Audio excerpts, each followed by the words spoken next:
Hey now, Brawlers, it's time for another Board Game Brawl review with Nick Minahan, sponsored by BoardGameBliss.com. Hey now, today we're going to take a look at Welcome to the Dungeon from Yellow Games. Originally, this game was a small Japanese microgame. It's still, I would say, a microgame, but it's, been given a facelift. It doesn't have that minimalistic artwork that so many Japanese games are known for. It got a big, bright, vibrant fantasy artwork together with big, thick tiles for the adventurers, but I'll get back to that in my final thoughts. The theme of this game is, it's a bit tough to explain at first because an adventurer is going down through a dungeon, but you're not really each controlling one of these adventurers. Instead, there is one adventurer per round of the game that you and the other players are trying to manipulate and sort of change the odds of their favor of going down through the dungeon, and one of you is going to get stuck controlling that adventurer and taking either the positive or the negative if they fail or succeed in the dungeon. That sounds a bit weird, but it's actually a very simple game. Let's go ahead and take a brief look at how it's played, then we're going to come back and I'll let you know what I think.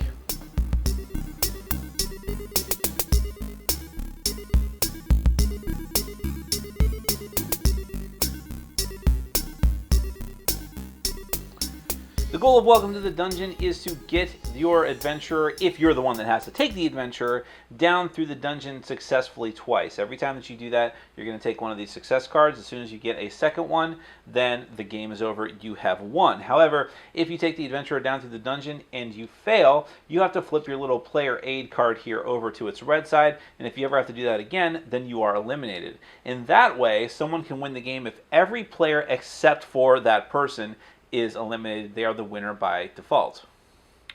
Alright, so let's go over the different cards and tiles and things. Let's look at the monster deck first. In that monster deck, I believe that you have 13 total cards, numbered 1 through 9, but there's no 8. You're skipping the 8.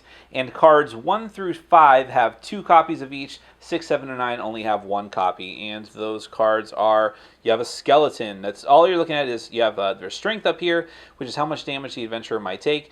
And then the icons in the corner are reminders of what items will automatically kill these monsters. So you have a skeleton, you have an orc, vampire, golem, I don't even know, is it a lich or a grim reaper? There's only one of him, there's only one demon, and only one dragon, which is the most powerful of the monsters. All of those cards are going to be shuffled up and put into a stack off to the side. And then you as a group are going to choose which adventurer you're using for this round of the game. You can do it randomly, you can do it however you like. There's 4 different adventurers. Out here I have the rogue, and these are actually on thick, heavy cardboard, which is worth noting. You'll have the rogue, there's the hit points right there on their tile, and then every character has like their own accoutrements, their own set of equipment that they're always with whenever the round starts. You'll just lay them out here so that everyone can see them. Some of the equipment gives you extra hit points, so those are going to be like mithril armor and a buckler. Those will be added directly to the rogue's hit points when it's time for her to go down through the dungeon, whereas the rest of the items are sort of limited use items that will give her special benefits. Like the healing potion here, whenever she would die, she comes back alive with her starting HP from her tile and continues going through the dungeon. The Ring of Power automatically defeats monsters with strength 2 or less, and you add their total strength to your hit points. The Invisibility Cloak defeats monsters with strength 7 or more, and the Vorpal Dagger defeat one monster that you choose before you enter into the dungeon. So you say, I'm going to say 5s, the golems, and then you go down to the dungeon, and every time you run into a golem, you'll kill them, just as an example. To show you some of the other characters in their equipment, you have the mage here, who only has starting hit points of 2. One of his special equipments is a demonic pact. You defeat the demon, and then the next monster as well. The polymorph spell lets you defeat a monster by replacing it with another monster from the top of the deck. And the weirdest thing in the game, the omnipotent spell, if all the monsters in the dungeon are different, you win the round, even if you would have died. So after you get done going through every monster in the dungeon, you look at them all and see if they're different. Then you have the warrior, and the warrior has items like the dragon spear, which just defeats a dragon. Right. And the Vorpal sword, which is just like the Vorpal dragon or Vorpal dagger. You pick an item, or you pick a monster, and you automatically defeat them when you go down through the dungeon. And then you have the Barbarian. There's only 4 characters in the game, which he has a Vorpal Axe, which works a little bit differently. You defeat one monster after you draw it once per dungeon, and the Warhammer defeats golems. And the other characters have more equipment than that. I just wanted to show you the ones that were notable. So how does the actual game work? You're going to lay out your character and their equipment, shuffle up the deck, choose who's going to go first, and on your turn, you're going to do one of two things. You're either going to draw a card and do something with it, I'll get back to that, or you're going to pass. This is the type of game where if you pass, you are out of the round. You're in no danger of having to take the adventurer down through the dungeon, but you're also in no danger of having to take the adventurer down through the dungeon. It means that you can both not take the penalty for failing, but you're also not going to get the reward for succeeding, so you have to decide whether it's worth it for you to do that or not. Now, if you choose to draw a card, you can do one of two things with that card. Either way, you're going to look at the card in secret. All right, so there's a dragon. Only you know what that is. You can either add it into a separate stack, which is the start of the dungeon pile. That means that when the adventurer finally goes down into the dungeon, at some point, in this case because it's the first card at the end, you're going to run into that dragon. The other option is to keep that card face down in front of you. Again, only you know what it is, and only you will know what it is until the end of the round. But then, which means it doesn't go into the dungeon. But in exchange for that, you have to get rid of one of the pieces of equipment. It can be anything of your choice that's still out on the table. You just put it off to the side. It's completely irrelevant for the rogue now going through the dungeon. Then play goes to the next player, and they make the same choice. Either monster in the dungeon, monster in front of them, get rid of an equipment.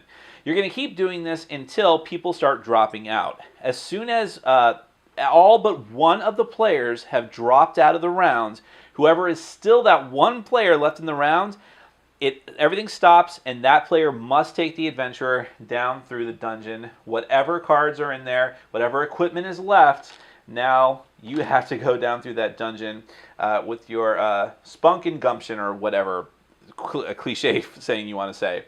So if it was me and I have to go down through the dungeon, I'd flip over a card. Whoa, the demon, that's fantastic. So let's say I chose demon with my Vorpal dagger, so ahead of time. So okay, I killed the demon. Now I got to keep going.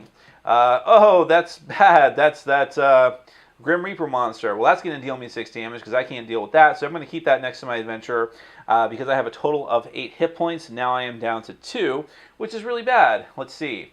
Oh, look, a golem. I can't deal with that either, but I do have a healing potion, so that'll activate. And so I'm back to 3 hit points, essentially. And then, let's see. Oh, okay, I'm dead. There you go.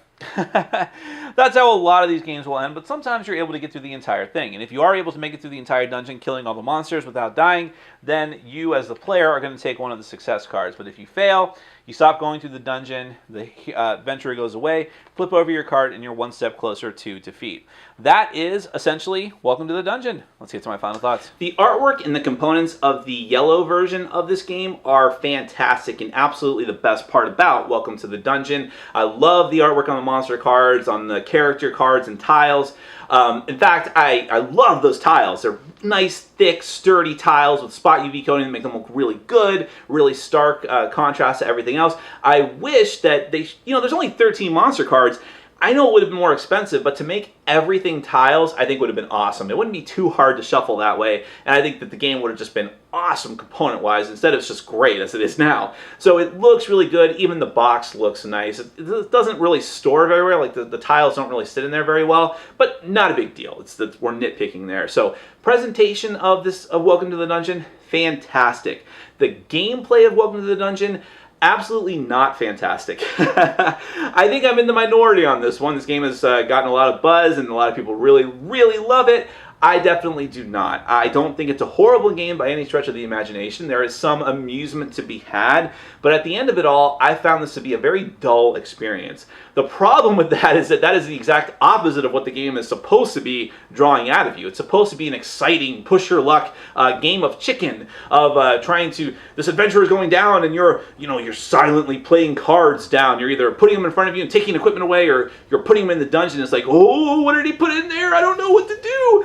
That's the feeling that the game is supposed to give to you. And maybe the first time that you play, that's going to happen. But after that, it's just a dreary, okay. I mean, the life gets sapped out of it the more that you play the game, because what you come to realize is that none of what you're doing really matters all that much. The game is very, very random. That is not to say that there's not tiny bits of strategy here and there. Obviously, you have information that the other players don't. You're putting cards either in the dungeon, or you're putting them in front of you and eliminating equipment, and then you still know what that card is, so you can eliminate things from the list of the available monsters that are still out there in the ether. The problem is, one player invariably, maybe two, is going to have very good information about what's in the dungeon and what's out in front of other players, whereas one or two of the other players are going to be stuck with cards that don't really give them a good inclination of whether they should be going down the dungeon or not. If you get the ones, it's like, well, okay, there's ones in there. So maybe the 7s and the 9s are going to be in the dungeon. Maybe they're not. And, how do I even know that? In this regard, or because of this, being first is amazingly powerful and very, very crucial. Being able to look at even one more card and knowing where its location is gives you a tremendous edge. But even then, there's still so much randomosity, I know I just made that up, to the game, because of the equipment of the characters. Now, it's very possible that things are going to get eliminated and you don't have to worry about them, and that is something of the strategy of the game, is like, well, I'll get rid of this equipment because, the whole game is like, am I going to be the one to go down to the dungeon, or do I think the other players are? Let me go ahead and screw them over. If not, I'll try to make this the best situation I can for myself. But the character's equipment is not created equal. Definitely the wizard and the rogue have the most powerful and versatile equipment. The barbarian and the warrior are super boring to play as. But the problem is that the wizard and the rogue, while being better and making it easier for you if certain equipment is out, are also just very random. I'm thinking of the omnipotence spell in particular, which is just a terrible, terrible thing. Like, I hate that that card is even there or exists. And I think that a lot of people are going to say, Nick, you're obviously just not getting this game. This is supposed to be a very light game, Nick. Just a very light push your luck game.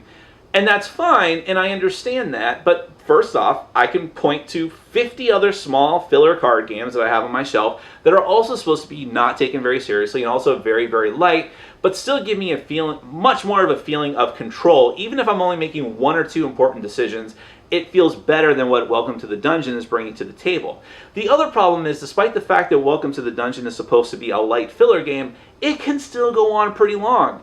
I mean, I think even the BGG page says a half hour. That's pretty accurate, and that's pushing up against the edge of what I would consider a filler game, and it can go even longer than that depending on how the game ends. That's another tricky part about the game. Someone has to go through the dungeon twice, which could take a while. We've had games where everyone gets like one success, and then it's like, well, all right, now we're down to sudden death, but it took us a long time to get to this point, especially if you play with the max player count of 4.